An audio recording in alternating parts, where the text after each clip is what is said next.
केसीआर और केटीआर बार बार कांग्रेस के खिलाफ क्यों बोल रहे और बीजेपी बीआरएस दोनों के बारे में बात कर रहे हैं। अब तीसरे दोस्त को आप भूल जा रहे हैं कन्वीनियंटली।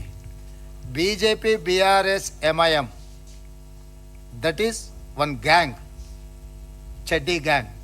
तो ये चड्डी गैंग वाला तीनों मिलकर तेलंगाना को लूटने के लिए कोशिश कर रहा है। वो कुछ कहावत है ना, हाथी का दांत खाने का लगे दिखाने का लगे। तो इस अलायंस में कुछ लोग सामने दिखते, कुछ लोग पीछे रहते। तो इसीलिए हम लोग साफ साफ कहना चाहता है कि इंडिया कूटमी को हराने के लिए, खासकर इन तेलंगाना कांग्रेस को हराने के लिए तीनों एक एक तरीका से चुनाव लड़ने के लिए कोशिश कर रहे हैं। जो कर्नाटक में हुआ, हम कर्नाटक चुनाव से पहले हम कहा था बीजेपी और जेडीएस दोनों का गठबंधन है, इसीलिए अलग अलग चुनाव लड़ रहा है।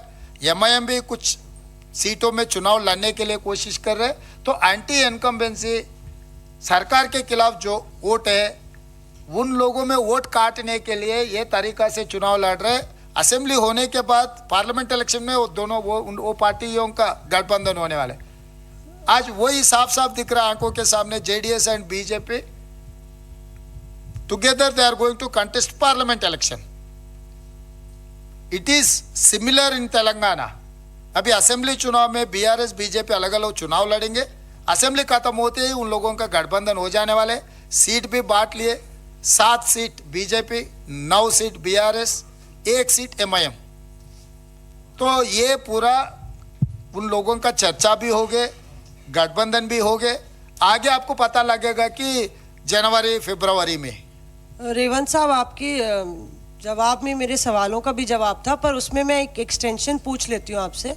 There are no permanent enemies and friends in politics जैसे, क्या आपको लगता है कि आप इस बात की गारंटी देते हैं कि कहा जा रहा है नेक टू नेक फाइट है आपकी और बीआरएस की, तो कहीं एआईएमआईएम के साथ आप लोग नजर नहीं आएंगे अगर जरूरत पड़ी सरकार बनाने की तेलंगाना में, क्योंकि काफी मुश्किल हालात में आप वहां तक पहुंचेंगे?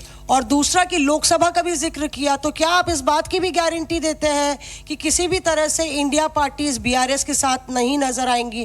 क्योंकि कई इंडिया पार्टीज के दल बहुत करीब हैं बीआरएस के से, चाहे वो नीतीश कुमार हो या अखिलेश यादव। मैं ये 2 चीज़ों के लिए मैं साफ साफ कहना चाहता हूँ। अब 40 साल चुनाव का जो रिजल्ट आया वो रिजल्ट देखो। तेलुगु स्पीकिंग स्टेट्स में कोई ऐसे हंग असेंबली देना, नहीं तो कम मेजॉरिटी देना, कुछ होता ही नहीं। आप 1983 से लेकर till 2023 40 years of Telugu speaking states, they've never given hung assembly. That is why I'm making my statement on record. We are going to form the government with 2/3 majority. तो आप कोई चिंता करने का जरूरी नहीं है। हम लोग एमआईएम के साथ जाएंगे। एमआईएम के साथ और बीजेपी के साथ कांग्रेस को तो वो सवाल ही नहीं है।